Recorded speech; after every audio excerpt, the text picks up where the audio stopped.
la habíamos titulado Fuera de la banca, ¿verdad? ¿A cuánto le gustó el fútbol? ¿Qué pregunta? Hay gente que capaz que no le gusta. No le gusta, ¿no? Habla, a ver, es un poco de una figura, ¿verdad? Que debemos entender nosotros como cristianos, que Dios nos llama a estar presentes, ¿verdad? Y no a ser espectadores. Por eso justamente habla que, bueno, Dios nos llama a estar fuera de la banca. Y fuera de la banca no es en la cancha, sino ¿dónde? En la cancha, ¿verdad? Así que por allí colocamos también el eslogan: naciste para el campo, no para la grada. Y eso me hace, nos estimula, ¿verdad?, a entender que somos participantes y Dios nos ha colocado con ese propósito, ¿verdad? El sábado pasado cerramos una serie justamente hablando del propósito, de por qué Dios nos trata, por qué Dios nos transforma, por qué Dios nos llama a la mesa, por qué Él tiene un propósito con cada uno, ¿verdad? Y ese es uno de los puntos que vamos a seguir hablando. Bien, como estaba hablando Carmen también sobre este congreso que vamos a tener, el ecosistema del reino habla de estos tres pilares y cómo la iglesia, y vamos a ver desde el inicio la iglesia del libro de los Hechos, ¿verdad? La primera iglesia primitiva, cómo creció, se desarrolló y se multiplicó con estos tres pilares bíblicos y fundamentales, que es el servicio, es el discipulado y es el liderazgo, ¿sí? Así que por allí vamos a estar viendo varios de estos temas. Y voy a leerle rápidamente un poco de qué se va a tratar esta serie que comenzamos hoy, con el favor de Dios. Dice: así como un espectador paga para ver a otros cansarse, un jugador se desgasta porque ama el juego, ¿verdad? En el reino de Dios no hay boletos para ir a la grada, ¿verdad? Es la voluntad de Dios que no estemos sentados como espectadores del juego. Dios nos ha llamado y en este llamado Él nos prepara, nos equipa y nos envía al campo. No podemos limitarnos a decir que tenemos que trabajar más en la iglesia. Eso genera culpa, no transformación, ¿verdad? No podemos limitarnos a decir que tenemos que trabajar más, sino que es un proceso donde cada uno, comprometidos con Dios o con la camiseta, entendemos que vamos a ser equipados y llamados para el servicio. Es por eso que en este recorrido que vamos a iniciar hoy, desde la identidad, o sea, por qué servimos, hasta la acción práctica, o sea, cómo servimos, usando historias bíblicas que han transformado la humanidad. En esta serie vamos a tratar varios temas, uno de ellos, la revolución de la toalla, así se llama, ¿verdad? El peligro o del síndrome de María. ¿Cuántos se acuerdan de Marta y María? ¿Sí? Vamos a hablar de los mayordomos invisibles, la anatomía del cuerpo de Cristo, el costo del altar, el examen de la motivación y la recompensa del siervo fiel. Amén. Vamos a orar y entregarle este tiempo a las manos de Dios. Gracias, papá, por esta noche. Gracias porque una vez más tú nos desafías a seguir aprendiendo, Señor. Gracias porque tú no nos tienes, Señor, como repuestos ahí guardados en una caja. No nos tienes, Señor, como un simple espectador de lo que está sucediendo, sino que tú nos llamas a ser protagonistas, Señor. Gracias porque hoy podemos ser parte de esa iglesia, ser parte de tus manos en el mundo, Señor, de tus pies en esta tierra. Gracias, Señor, te damos. Pedimos que tú hables nuestro entendimiento, que tú hables a nuestro corazón y que sobre todas las cosas podamos tomar decisiones, Señor, que nos acerquen más a tu voluntad y a tu propósito. En el nombre de Jesús, amén. Amén, muy bien. Como decía al inicio, para hablar de servicio no es un tema nuevo, no es un tema que jamás se ha tocado. En BAU siempre hablamos de servicio porque tenemos esa costumbre y esa cultura de servir, de trabajar, de bendecir a otros, de poder apoyar en diversas tareas, ¿verdad? Entonces entendemos que no es un tema nuevo, pero sí vamos a poder profundizar sobre el propósito del servicio. Y para eso tenemos que entender que la grandeza comienza de abajo. Y Cristo nos enseñó eso. Vamos a leer allí en Juan 13, 14 y 15. Dice allí lo siguiente: pues yo, hablando Cristo, dice, si yo, el Señor y Maestro, le he lavado los pies, también ustedes deben lavarse los pies unos a los otros. Les he dado el ejemplo para que lo hagan lo mismo que yo he hecho con ustedes. Es un pasaje muy conocido. Cristo en una situación, ¿verdad? Antes de la Santa Cena, antes de pasar ya a ser crucificado, Él se junta con sus discípulos y hace este acto y una gran enseñanza, ¿verdad? Que todos la conocemos. Él dice que se ciñe, se quita el manto porque era parte de la cultura en su momento, que llevaban un manto, entonces se ciña y agarra una toalla y un librillo, un recipiente con agua y pasa a lavarle los pies a sus discípulos. Hemos entendido que el lavar los pies en ese tiempo, no solamente en la cultura judía y romana, era una tarea que hacían los sirvientes de menor rango, los esclavos de menor rango, ¿verdad? Era parte de su servicio. Ahora Cristo lo que hace, invierte esta jerarquía y dice, no, yo soy, como acabamos de leer, yo soy Dios, yo soy el Señor y Maestro, pero sin embargo yo ahora le lavo los pies a ustedes. Y da la recomendación, así que vayan aprendiendo. Ahora, hablando un poco sobre autoridad y como Él mismo se habla, ¿verdad? Que Él es Maestro, Señor, como hoy en nuestro ambiente día a día, en el mundo terrenal, ¿verdad? Que vivimos en el sistema terrenal, cómo el poder se mide. ¿Cómo se mide? ¿Cómo mide la gente el poder? Y a nivel de historias, ¿verdad? O si vemos las historias de atrás, ¿quién tiene más poderes? ¿Quién tiene más súbditos, ¿verdad? Los reyes tenían sus súbditos. Hoy día, ¿verdad? Los presidentes tienen sus asesores y así, ¿verdad? Los jefes, los gerentes tienen, ¿verdad? Siempre es una jerarquía. En el reino de Dios no es así. En el reino de Dios, y Cristo nos enseña que es al revés. El que sirve más es el mayor. Ven que es interesante, ¿verdad? Hoy, ¿cómo entendemos en nuestro día a día? ¿Quién tiene más autoridad? ¿Quién grita más fuerte? Es el que grita más fuerte, es el jefe, ¿verdad? Que siempre está enojado. ¿O no?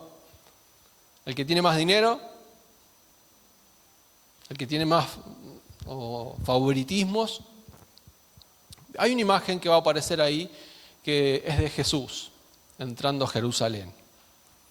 Y miren el otro contraste de un gobernador romano. Cristo entró así, como rey. Él no vino a imponer su reinado. Él no vino, bueno, llegó Dios, yo soy Dios y Señor, sino cómo entra. Encima de un burro, de un animal de carga, no un caballo, no un animal de fuerza y de guerra, sino arriba de un burrito, humilde. Pero detrás de eso, el rey del universo, amados, el creador del cielo, de la tierra, estaba allí, sentado, entrando a Jerusalén. Eso nos enseña que es algo no tan fácil, pero sí depende y requiere el servicio dos cosas: humildad y obediencia. Humildad y obediencia, ¿verdad? Hay una frase que va a aparecer allí, dice, servir no es perder dignidad, sino es manifestar tu verdadera identidad.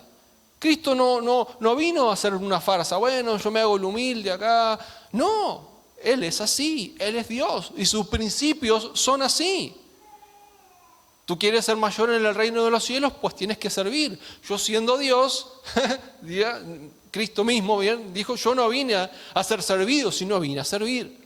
Por lo tanto, debemos entender, para que nosotros podamos servir de una forma eficiente, cuáles son los principios del servicio, ¿verdad? No venimos acá a hacer un check, ¿verdad? Bueno, yo serví tantos años en la iglesia, hice esto, ahora ya me gané el puesto, ¿verdad? No es así. En las empresas puede que pase, pero en el reino de Dios no hay que derecho de piso, o ¿verdad? Como se dice, ¿verdad? O pagar el derecho de piso, ¿verdad? Yo ya me compré esta silla y esta es la mía. No, en el reino de Dios es diferente. Por eso entender esta forma y este principio espiritual para los hijos de Dios es muy importante. El servicio cristiano no empieza en una plataforma deslumbrante, empieza en el suelo, empieza respondiendo a la necesidad del más humilde, y eso es lo que vino a ser Cristo. El servir a los demás, lo que va a suceder, ¿saben qué? Los primeros beneficiados vamos a ser nosotros. Y hay un ejemplo que es es bastante triste por la característica de la historia, pero es una historia real, y es de Viktor Frankl. Él escribió un libro y habla justamente de lo que tuvo que vivir y vivenciar justamente, valga la redundancia, como sobreviviente, ¿verdad?, de los campos de concentración nazis. Y él habla, y me gustaría leerle este extracto de lo que él habla y cuenta la historia de este hombre. Dice, la historia real de Viktor Frankl, fue neurólogo, psiquiatra y superviviente de los campos de la concentración nazi. Y él observó lo siguiente, algo impactante durante su cautiverio: los prisioneros que tenían más probabilidad de sobrevivir, escuchen bien, no eran necesariamente los más fuertes físicamente, sino aquellos que se encontraban con un motivo de servir y ayudar a los demás, aún en las condiciones más inhumanas. El propio Frankl dedicaba noches enteras a consolar a otros prisioneros, a compartir su último trozo de pan. Frankl demostró que el servicio otorga un sentido de propósito inaccesible para el egoísmo. Cuando nosotros, él estaba diciendo, miren, acá el egoísmo no existe. Y aquellos que entienden esto encuentran un sentido de vida diferente, ¿verdad? Dice, cuando sirves a alguien más, desplazas el foco de tu propio sufrimiento o vacío y te reconectas con la dignidad humana. Como él mismo escribió más tarde en su famoso libro, El hombre que busca sentido, dice allí, el hombre se realiza en la misma medida que se compromete al cumplimiento del sentido de vida o de realización de otra persona. Amado, este hombre vivió situaciones terribles, horribles, ¿verdad? Sin embargo, descubrió una esperanza cuando empieza a servir a otra persona. Y esto es una alerta y un ejemplo para nosotros como iglesia en estos días, donde vivimos en una sociedad egoísta, como lo hemos conversado muchas veces y hemos hablado de este tema. Vivimos en una sociedad que piensa sobre sí mismo, ensimismado en sus dolores o sus problemas, que no tengo plata, que me duele, que el problema que hay en el mundo, que la guerra, y yo. Sin embargo, la lógica o el pensamiento cristiano es ¿qué tengo yo para bendecir a otros? ¿Cómo yo puedo bendecir hoy con lo que tengo, con lo que Dios me ha dado en beneficio de otra persona? ¿Sí? ¿Vamos bien hasta ahí? El mundo te pide que acumules títulos para exhibirlos, ¿verdad?, en una repisa, pero Jesús nos pide que uses esa toalla para limpiar el barro de tu hermano. ¿Cuál es el trofeo que nosotros buscamos en nuestra vida cristiana? El reconocimiento, las luces, las buenas fotos, o que Cristo un día cuando lleguemos a su presencia nos diga, ¿sabes qué? Fuiste un siervo fiel. En lo poco fuiste fiel, en mucho yo te voy a colocar. ¿Por qué? Porque cuando yo tuve sed, me diste de beber, cuando estuve frío, me fuiste y me cobijaste con algo, cuando tuve hambre, me llevaste algo. ¿Sí o no? Es lo que Cristo nos pide. Para eso somos llamados a ser iglesia, para el servicio, ¿sí? Por eso lo colocaba allí como la revolución de la toalla. Cuando el mundo nos pide, nos exige ciertas cosas, ciertos estándares, Cristo lo invierte totalmente. Somos llamados a servir porque tenemos la identidad de Cristo, ¿amén? El mundo dice, no, estos tipos de allá de la iglesia, como que la sociedad siempre va a decir, no, los despreciados. Amados, Dios nos llama y nos tenemos que sentir honrados de ser parte de su plan. ¿Cuántos están ahí? El número 2, y este punto es muy interesante porque yo lo coloqué, el ADN del atleta de Cristo. Estamos hablando, ¿verdad?, un poquito siguiendo esta figura del deporte, y me llama mucho la atención porque Pablo también habla del deportista, habla de la competencia. Recordemos que en ese tiempo en Roma eran muy famosos las competencias deportivas. Por eso hasta el día de hoy están los Juegos Olímpicos, ¿verdad? Donde vemos competencias que tienen muchísimos años. Y el primer libro que escribe Pablo a los Corintios, en el capítulo 9, el versículo 25, dice lo siguiente, vamos a leerlo, dice: todos los deportistas se entregan con rigurosidad. Ellos lo hacen para obtener una corona que se marchita, dice. Nosotros, hablando de los cristianos, en cambio, por una que dura para siempre. Así que no importa si Argentina se llevó la copa, tenemos otra mejor. La vez pasada, ¿verdad? Bueno, pero también hay que amar a los españoles. Ya me miran. Amén. Que hay gente que le duele más del argentino, no sé por qué, nada pasa nada, Gerardo me mira. A ver, la gente trata, ¿verdad?, justamente de ponderar cosas que son efímeras. Hoy están, mañana no están. Y mucha gente se desvive, y quizá, no por un ejemplo como este, pero quizá un puesto laboral, quizá congraciar a alguien, ¿verdad?, cuando la identidad nuestra no tiene que estar detrás de eso, sino que tiene que estar detrás de lo que Dios dice que soy. ¿Amén? Y bueno, y aquí Pablo está diciendo justamente que los deportistas en ese momento, ellos se entrenaban con rigurosidad. En aquel tiempo ya lo hacían, por supuesto. Ahora, ¿han visto a alguien que compite pero no entrena? Difícil, ¿no? Y eso me hace acordar a nuestro hijo Nico. Muchas veces lo hemos comentado en su momento deportivo. Cuando comenzó, ¿verdad? Era bajito, gordito, era diferente, muy diferente a lo que soy. Y desde que tomó eso, tomó ese hábito, y ese hábito se transformó en una disciplina, nos sorprendía porque en cuestiones de pocos meses él no solamente creció varios centímetros, sino que comía demasiado, por supuesto, y estaba muchas horas, eso no se le fue, eso se le sigue, ¿sí? Muchas horas entrenando. Él entrenaba no solamente para el club, que era de la municipalidad, ¿verdad?, allá de Puente Alto, en Santiago de Chile, sino también entrenaba para el mismo colegio donde está. Entonces, como que hay un tema ahí de jugadores, y los ponen para allá, y los ponen para acá, y los llevan, qué sé yo, ¿está? Pero a lo que voy es que desde el momento que él comienza a entrar en esta rutina, ¿verdad?, de ir a los entrenamientos, y que me duele acá, y que me duele allá, y que acá, y que bueno, tengo que ir, pero tengo que dar examen, tengo que estudiar, pero tengo que ir a un partido. Todo esto lo llevó, y uno como padre que conoce a sus hijos, hay ciertas actitudes que fueron cambiando. Y eso se tradujo en disciplina. Y no tienen más vuelta, o sea, no es que lo metieron en una máquina y fue transformado, no le lavaron la cabeza, simplemente agarró un hábito y fue disciplinado. Entrenaba tal día, tal hora, iba, llevaba, volvía, y eso lo fue no solamente haciendo más responsable a cumplir los horarios. Llegaba a su razón, que a veces nosotros íbamos a buscarlo en el entrenamiento y el profesor estaba ¡ah! Y en la cancha, siempre le decían el yoruba, el uruguayo. Pobre, ni siquiera es uruguayo, brasilero, pero como sabían que venía de familia uruguaya, le decían el uruguayo. Y cuando iban los pases en la cancha, en el básquet, le decía al yoruba, y le pasaban la pelota a él, y era muy, muy entretenido verlo allí.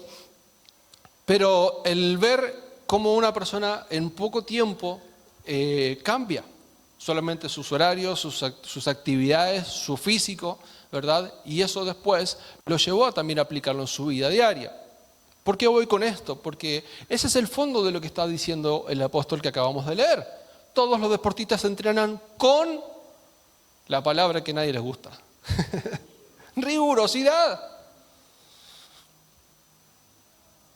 Hay que levantarse y a correr, hay que ir al gimnasio. Ahora no comas más esto, ahora come esto. ¿Verdad? Dieta, ay, sufrimiento, ¿verdad? Ir a correr, ir a hacer deporte, ¿verdad? Un entrenamiento. 2, 3, 4 veces al día. Si esto nosotros lo lleváramos a nuestra vida espiritual, creo que seríamos diferentes cristianos. Me encanta lo que dice este teólogo, dice, los Gálatas y Corintios nos recuerdan que fuimos llamados a la libertad, ¿verdad? Pero no para complacer la carne, sino para servirnos unos a nosotros por amor. El servicio no es una ocurrencia del domingo o los sábados. No es que, bueno, ya voy a ir a la iglesia a servir algo, barro, limpio, y bueno, ya cumplí. No se trata de eso. Sino que requiere una disposición física, mental y espiritual. Cuando nosotros entregamos esas tres fases en las manos de Dios, como el apóstol Pablo dice, así sean ustedes, entreguen su cuerpo como sacrificio, santo y agradable. Estaba hablando justamente de disponer todo nuestro ser a servir a Dios. Y si lo hacemos con disciplina y lo hacemos con rigurosidad, como un entrenamiento, nuestra vida va a ser transformada, va a ser cambiada, y no solamente nosotros, sino los que nos rodean. Nosotros como papá teníamos que ir a los entrenamientos, ir a buscarlo, ir a llevarlo. Claro, porque era menor. y todo a veces era en función de sus partidos. Qué lindo cuando la iglesia está en función del partido, ¿o no? Tenemos este objetivo para este mes. Vamos a hacer un evento, vamos a hacer algo evangelístico, vamos a hacer un estudio, vamos a traer gente, y que toda la iglesia se meta en el juego. Y que estemos todos en la cancha. ¿Sí o no? Y eso se trata de entrenar, donde sabemos que cada uno cumple una función y cada uno tiene un don y un talento que Dios nos dio. Y que ninguno de esos fue para colocarnos, como dice ahí la foto, sentados en la grada, ¿verdad? Nosotros en el discipulado que tenemos, siempre lo saco en contexto porque tenemos una parte del discipulado que tenemos con los chicos que se llama el gimnasio espiritual. Y hablamos un tema y hablamos otro, pero siempre llega el gimnasio espiritual. ¿Y qué se trata? Es de cómo yo agarro la verdad que estamos hablando y lo pongo en práctica. Y si nosotros hiciéramos ese gimnasio espiritual con cada cosa que Dios nos habla, seríamos diferentes. Los ejemplos que se dan y que Dios nos habla son para ponerlos en práctica, porque ahí aprendemos. Y es algo reconocido, ¿verdad? Quizá cuando íbamos a la escuela y la maestra nos decía, ¿verdad? Usted tiene que entender esto, léalo, pero estúdielo y hágalo. Pónganlo en práctica. ¿Cómo nacen las plantitas? Bueno, y agarramos la semillita, un algodoncito. ¿Alguien lo hizo? Capaz que fui yo el que hizo. Y veía germinar y ¡ay! Salió la hojita. ¿Verdad? Pero si lo mostraban en un libro, no soy tan viejo, pero no habían pantallas como hoy en la escuela, y veíamos la plantita en la foto como que, qué lindo, pero agarrar la semilla, meterla dentro del frasquito con el algodón y ver que saliera la hoja, era practicar con la realidad. Y lo que Dios anhela, amados, que en los temas que estamos hablando los practiquemos en la realidad, que sepamos, que palpemos cuál es la situación. Y ahí vamos a aprender. El talento, como dijo un gran entrenador, te mete al campo, por supuesto, ¿verdad? Pero la disciplina te mantiene en la cancha. Podemos ser muy talentosos, podemos ser buenísimos en alguna área, pero si no somos disciplinados, tarde o temprano nos van a sacar del juego, ¿verdad? Entonces aquí tenemos dos pilares en este punto, ¿verdad? El ADN del atleta de Cristo. Primero tenemos uno que es preparar mi talento, mi llamado. Y me llama la atención porque muchos, este punto, en la comparativa del apóstol Pablo y el apóstol Pedro. ¿Cuánto conocemos del apóstol Pedro? A ver, hagamos una pregunta en la evaluación. ¿Qué hacía el apóstol Pedro? O Pedro, como lo conocemos en la Biblia. Pescador, muy bien. Entonces, su día a día era en el mar, con las redes, con la gente de verdad. Sin embargo, Pablo, ¿qué era?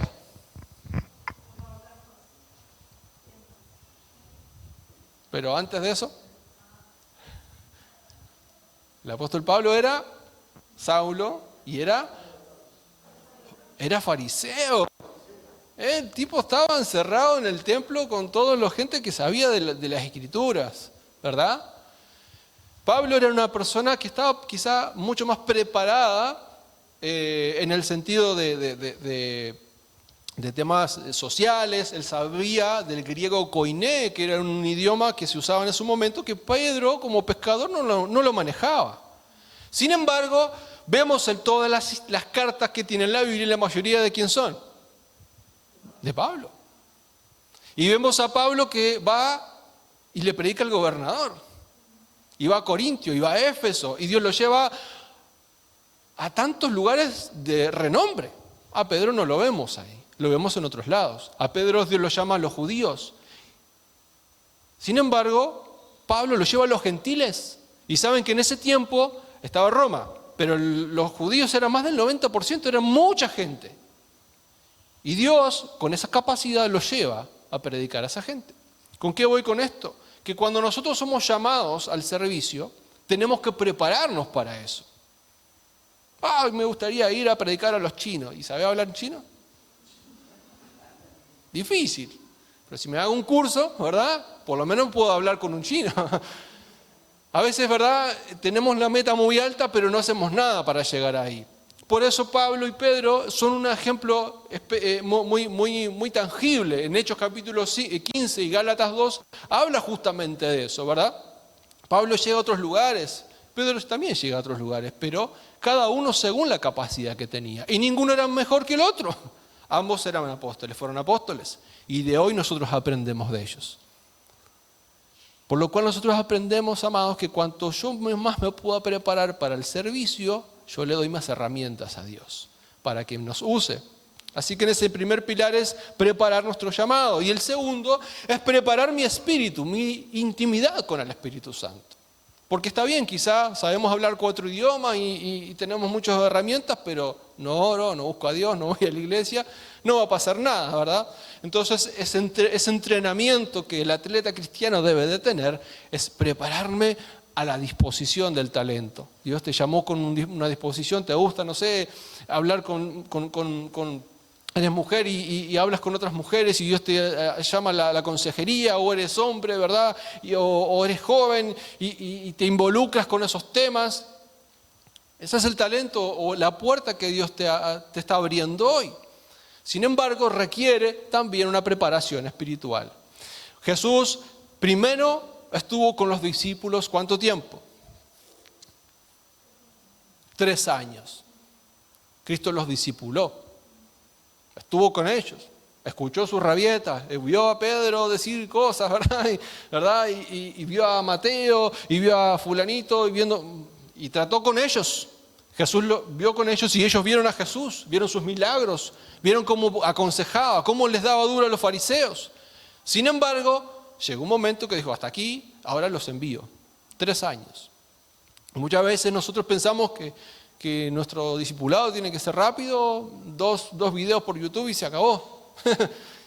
3 años. Eso nos enseña que debemos ser preparados antes de ser enviados. Más adelante, Cristo, se va a los cielos y quedan los discípulos, preparados, trabajando. Sin embargo, faltó algo. En Hechos capítulo 6 capítulo 1 vemos que viene sobre ellos, ¿qué cosa? Viene el Espíritu Santo. Y Cristo le dice, muchachos, yo me voy a ir, pero hagan una cosa, no se vayan de Jerusalén hasta que venga sobre ustedes el Espíritu Santo y ahí van a recibir poder. Y les dice, y cuando eso suceda, vayan y hagan discípulos. Pero esperen que venga el Espíritu Santo sobre ustedes. Tenía algo muy importante que recibir los discípulos, era la comunión con el Espíritu de Dios. Es vital, amados, que entendamos que una iglesia que está llena del Espíritu Santo va a dar los frutos, va a avanzar porque viene con la fuerza y la conexión con el Espíritu de Dios. Un servidor, una persona que trabaja, que predica, que hace lo que hace en la iglesia, llena del Espíritu Santo da frutos, produce bendición. Sin embargo, una persona que no está llena del Espíritu Santo va a producir problemas porque está llena de carne. ¿Se entiende? Más adelante pasa en el libro de los Hechos, capítulo 6, ya los apóstoles ya estaban un poco más, ¿verdad? Dice en la carta, el capítulo 6 de los Hechos, que la iglesia ya estaba un poco más constituida, ellos repartían comida a las las personas necesitadas, a los huérfanos, porque Roma estaba bien complicada la situación, estaba siendo perseguida la iglesia. Obviamente Cristo ya se había ido hace mucho tiempo. Sin embargo, dice que aumentaba el número de cristianos, de gente que se convertía. Y mucha gente necesitaba alimentos. Y el capítulo 6 dice el apóstol Pablo, dice que se reúne con Pedro, con los ancianos que estaban ahí, dice: nosotros no podemos seguir sirviendo las mesas, repartiendo comida, porque tenemos que predicar en otro lado. Entonces se dispusieron a buscar a alguien. Capítulo 6, y dice que busquemos entonces hombres de buen testimonio y llenos del Espíritu Santo. Mire cuáles fueron las condiciones: de buen testimonio y llenos del Espíritu Santo. Lo que Dios estaba haciendo en ese momento, hace miles de años atrás, era crecimiento en la iglesia. Porque ya no daban abasto. Necesitaban más manos. Ok, vamos a delegar. ¿Y a quién vamos a poner a servir mesas? No era nada complejo, era servir mesas. Personas con buen testimonio y llenas del Espíritu Santo. Por lo tanto, amados, es requisito que nosotros, al disponernos al servicio, seamos llenos del Espíritu de Dios. Estemos en comunión con Él. Ese es el entrenamiento que cada uno de nosotros necesitamos desarrollar, necesitamos trabajar. Nuestra carne quizás nos va a decir: no hagas, vos no podés, vos no fuiste llamado para eso, Dios no te llamó, quédate así que estás bien, ¿verdad? ¿Para qué te vas a esforzar? No, está bien, anda un sábado nomás, da un poco la ofrenda y ya te para tu casa, está bien, ya cumpliste con Dios. La carne te va a decir eso. Sin embargo, Dios está diciendo: yo quiero usarte, yo te di talento. Eso se nota. Hay gente que tiene talento, y a lo largo de nuestro andar también en el servicio de Dios, en varios lugares nos pasaba que venían personas que tenían talento, tenían dones, tenían habilidad para hablar, musical, para predicar. Sin embargo, no había una disposición en su corazón. Y yo lo grafico de esta forma. Hay un par de botines ahí de fútbol.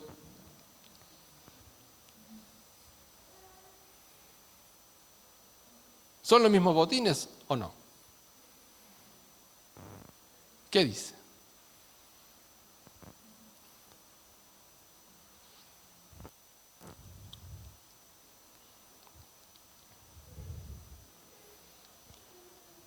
Así muchas veces se ve la vida espiritual de una persona. Quizá tiene todo el talento, pero está en una caja, guardadito. Mirá qué lindo. Pero ¿cuándo vamos a la cancha? ¿Cuándo vamos a usar el talento? ¿Cuándo vamos a poner en disposición lo que Dios te ha dado? ¿Amén? ¿Sí o no? Un cristiano que no sirve por miedo a cansarse o a fallar o comodidad, es como ese calzado, ¿verdad? Que es un calzado de alto rendimiento, quizá muy caro, pero está guardado en una cajita, ¿sí? Así que la invitación que Dios nos hace en esta noche, amados, es que pongamos nuestro talento a su servicio y siendo guiados por el Espíritu Santo. Y Dios hará grandes cosas con nosotros. ¿Cuántos dicen amén? Yendo un poquito al tema del ejemplo de la iglesia en el libro de los Hechos, esto sucede cuando hay crecimiento. Y cuando hay crecimiento vienen estos desafíos. ¿Por qué? Porque faltan manos, porque hay mucha demanda, ¿verdad? Y Dios es el que comienza a dar ese crecimiento a la iglesia, amado. Y eso es una señal de salud. Cuando el cuerpo crece es señal de salud, ¿verdad? Si el cuerpo no crece, está enfermo, bueno, hay algo que está mal. Pero cuando vamos creciendo, esto es normal que suceda y que Dios llame a las filas o a entrar a la cancha. Y punto número 3, no me quiero extender mucho hoy. Para terminar, el cuerpo en movimiento lo puse allí. Y veamos lo que dice también Corintios. Capítulo 12, versículo 14 al 20. Ahora bien, dice, el cuerpo no consta de un solo miembro, sino de muchos. Si el pie dijera, no soy mano, no soy cuerpo, no por eso dejaría de ser parte del cuerpo. Si la oreja dijera, como no soy ojo, no soy del cuerpo, no por eso dejaría de ser parte del cuerpo. 17. Si todo el cuerpo fuera ojo, ¿qué sería del oído? Y si todo el cuerpo fuera oído, ¿qué sería del olfato? En realidad, Dios colocó cada miembro del cuerpo como mejor le pareció. Si todos ellos fueran un solo miembro, ¿qué sería del cuerpo? Y resume, lo cierto es que hay muchos miembros, pero el cuerpo es uno solo. El apóstol Pablo está diciendo esto justamente por la diversidad que había en Corinto. La iglesia de Corinto empezó a crecer, venía gente con talento, y venía gente con dones, pero hay gente que le faltaba al Espíritu Santo y le faltaba esa ordenanza. Hay gente que se creía más, no, pero yo predico, no, pero yo toco, no sé, la flauta, ¿verdad? Y Pablo dice, no, calmado, somos un cuerpo. Y cada uno tiene, y toma el ejemplo del cuerpo humano, ¿verdad? Cada uno tiene una función diferente. Nadie es mejor que el otro, ni más importante que el otro. Todos somos importantes, porque un cuerpo sin oreja no va a escuchar, se supone, ¿verdad? O sin un ojo no va a poder ver, y sin un pie no va a poder caminar. Él está dando ese ejemplo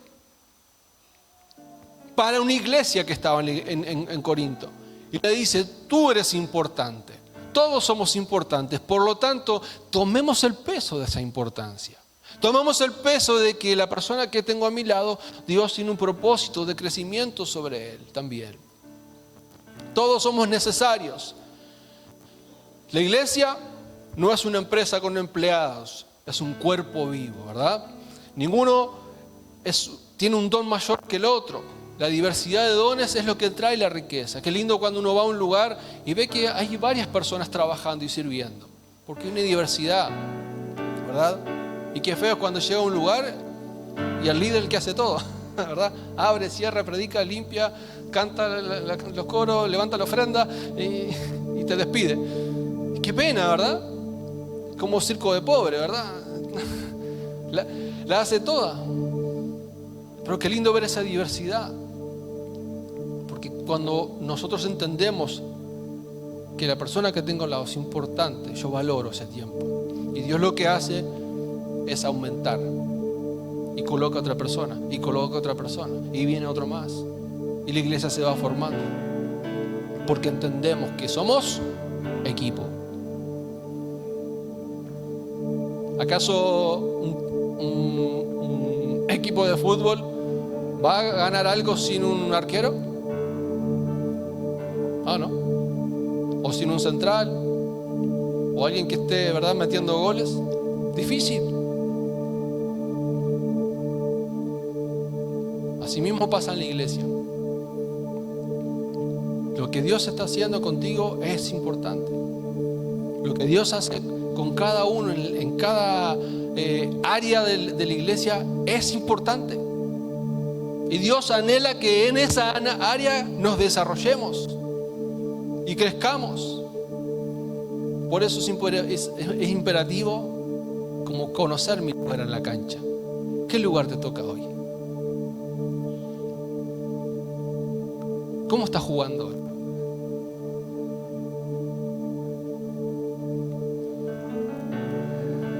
Y el segundo es la inactividad. Afecta el rendimiento, ¿verdad? Tu servicio no es para hacerle un favor al pastor, no es para hacerle un favor al líder. Tenemos una visión de conjunto, tenemos una visión que nos une y es alcanzar lo que Dios nos ha colocado como visión de Vago. Que cada uno sea, aparte de miembro de la familia de la fe, un discípulo de Jesucristo. Y eso nos lleva a entender que cada uno no solamente es importante con lo que viene a hacer o lo que puede hacer. Ayer hablábamos en la reunión de oración que cada uno tiene esa responsabilidad de orar por el otro, ese peso de orar por el otro, y que la oración, tu llamado, es muy importante. Y muchas veces se ha tornado esto, no, pase que el pastor va a orar por usted y todos sus problemas se van a solucionar. No pasa así. No hay mano mágica. Dios usa personas, por supuesto, y le da dones de milagros, es cierto, sucede.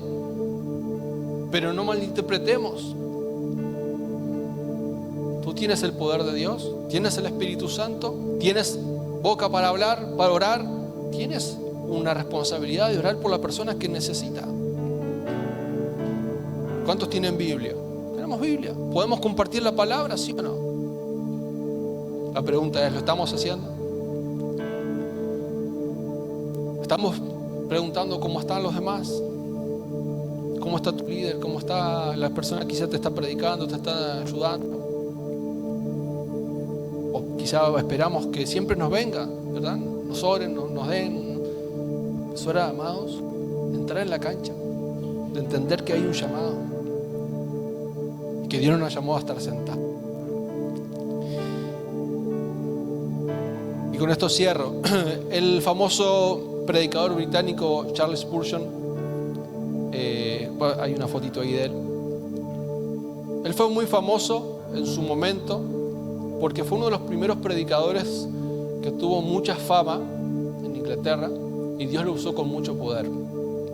Me gusta lo que dice este historiador de él. Dice: el famoso predicador británico del siglo XV hablaba ante miles de personas cada semana y era recordado como uno de los comunicadores más elocuentes de la historia.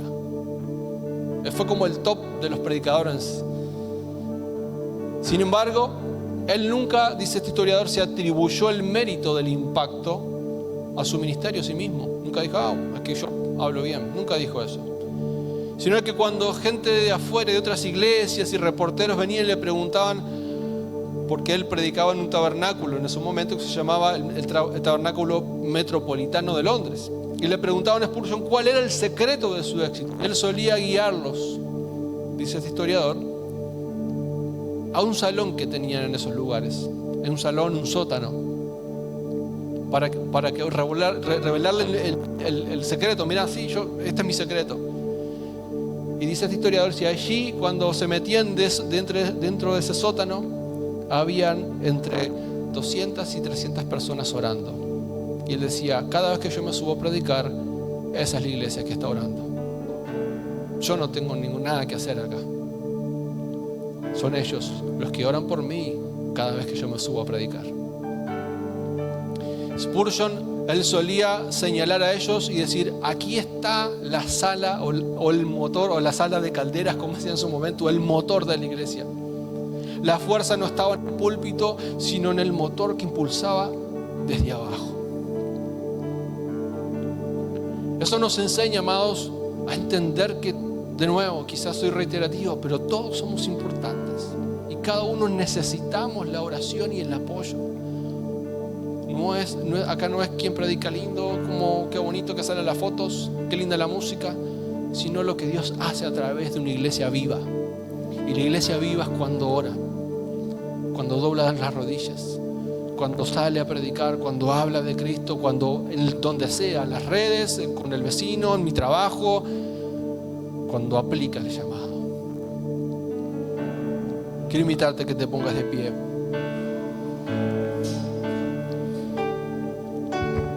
Que cierres tus ojos allí.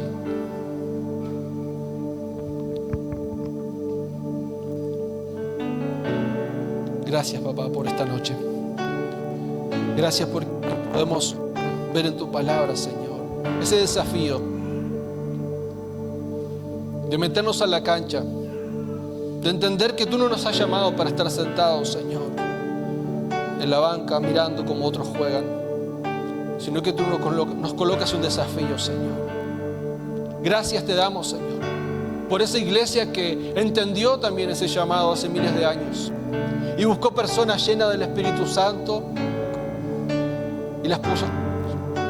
Gracias, Señor, porque podemos ver también en la historia de otras iglesias la importancia de la oración, de estar unidos,